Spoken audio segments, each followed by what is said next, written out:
ಪಾಠ 5 ಚಿಗುರು. ಅಂದು ಶನಿವಾರ ಸಂಪಾದಕ ಮಂಡಳಿಯವರು ವಿದ್ಯಾರ್ಥಿಗಳಿಂದ ಬಂದ ಲೇಖನಗಳನ್ನು ಪರಿಶೀಲಿಸಿದರು. ಉತ್ತಮ ಲೇಖನಗಳನ್ನು ಆಯ್ದು ಪತ್ರಿಕೆಯನ್ನು ಸಿದ್ಧಪಡಿಸಿ ಪ್ರಕಟಿಸಿದರು. ರಾಧಾ ಪತ್ರಿಕೆಯನ್ನು ನೋಡಿದಳು. ಕುತೂಹಲದಿಂದ ಓದಲು ಮುಂದಾದಳು. ಕೆಲವು ಲೇಖನಗಳನ್ನು ಸರಾಗವಾಗಿ ಓದಿದಳು. ಆದರೆ ಕೆಲವು ಲೇಖನಗಳನ್ನು ಓದಲು ಕಷ್ಟಪಟ್ಟಳು. ಏಕಿರಬಹುದು, ಹೇಳಬಲ್ಲೆಯಾ? ಹಾಗಿದ್ದರೆ ಮೊದಲಿಗೆ ಈ ಪತ್ರಿಕೆಯನ್ನು ಓದು. ರಾಧಾ, ನೀನು ಕೆಲವು ಲೇಖನಗಳನ್ನು ಓದಲು ಕಷ್ಟಪಟ್ಟೆ ಏಕೆ? ಎಂದು ಶಿಕ್ಷಕಿ ಪ್ರಶ್ನಿಸಿದರು. ಕೆಲವರ ಕೈಬರೆಹ ಚೆನ್ನಾಗಿರಲಿಲ್ಲ, ಆದ್ದರಿಂದ ಓದಲು ಕಷ್ಟವಾಯಿತು ಮೇಡಂ ಎಂದು ರಾಧಾ ಹೇಳಿದಳು. ಬರೆಹ ಚೆನ್ನಾಗಿರಲಿಲ್ಲ ಎಂದರೆ ಅದು ಹೇಗಿತ್ತು ಎಂದು ಶಿಕ್ಷಕಿ ಕೇಳಿದರು. ಮಾಲಾ ಬರೆದಿರುವುದು ಸ್ಪಷ್ಟವಾಗಿ ಕಾಣಿಸುತ್ತಿಲ್ಲ ಮೇಡಂ, ಆದರೆ ಗಾಯತ್ರಿ ಬರೆದಿರುವ ಅಕ್ಷರಗಳು ಮುದ್ರಿತ ಆಕಾರದಲ್ಲಿಲ್ಲ.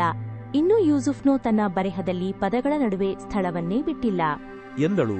ಇತರರು ತಮ್ಮ ಅನಿಸಿಕೆಯನ್ನು ಹಂಚಿಕೊಂಡರು. ಶಿಕ್ಷಕಿ ಚರ್ಚೆಯಲ್ಲಿ ಬಂದ ಅಭಿಪ್ರಾಯವನ್ನು ಒಟ್ಟುಗೂಡಿಸಿದರು. ಬರವಣಿಗೆಯು ಚೆನ್ನಾಗಿರಬೇಕಾದರೆ ಅದು ಹೇಗಿರಬೇಕು ಎನ್ನುವ ಬಗ್ಗೆ ತಿಳಿಸುತ್ತಾ, ನಾವು ತಪ್ಪಿಲ್ಲದೆ ಚೆನ್ನಾಗಿ ಕಾಣುವ ರೀತಿಯಲ್ಲಿ ಬರೆಯಬೇಕು. ಸುಲಭವಾಗಿ ಓದಲು ಮತ್ತು ಓದಿದ್ದು ಅರ್ಥವಾಗುವಂತೆ ಬರೆಯಬೇಕು. ಅಕ್ಷರಗಳನ್ನು ಒಂದೇ ಗಾತ್ರದಲ್ಲಿ ಬರೆಯಬೇಕು. ಬರೆಯುವ ಪ್ರತಿ ಅಕ್ಷರವೂ ಮುದ್ರಿತ ಅಕ್ಷರಗಳ ಆಕಾರದಲ್ಲಿ ಇರಬೇಕು. ಒಂದು ಪದದಲ್ಲಿನ ಅಕ್ಷರಗಳು ಒಂದಕ್ಕೊಂದು ತಾಕದಂತೆ ಹಾಗೂ ನಡುವೆ ಸ್ಥಳ ಬಿಡದಂತೆ ಬರೆಯಬೇಕು. ಪದಗಳನ್ನು ಗುರುತಿಸಲು ಸಹಾಯವಾಗುವಂತೆ ಪದಗಳ ನಡುವೆ ಸ್ವಲ್ಪ ಸ್ಥಳವನ್ನು ಬಿಟ್ಟು ಬರೆಯಬೇಕು. ಒಂದು ಸಾಲಿನ ಅಕ್ಷರಗಳು ಮತ್ತೊಂದು ಸಾಲಿನ ಅಕ್ಷರಗಳಿಗೆ ತಾಗದಂತೆ ಸಾಲುಗಳ ನಡುವೆ ಸೂಕ್ತ ಸ್ಥಳವನ್ನು ಬಿಟ್ಟು ಬರೆಯಬೇಕು.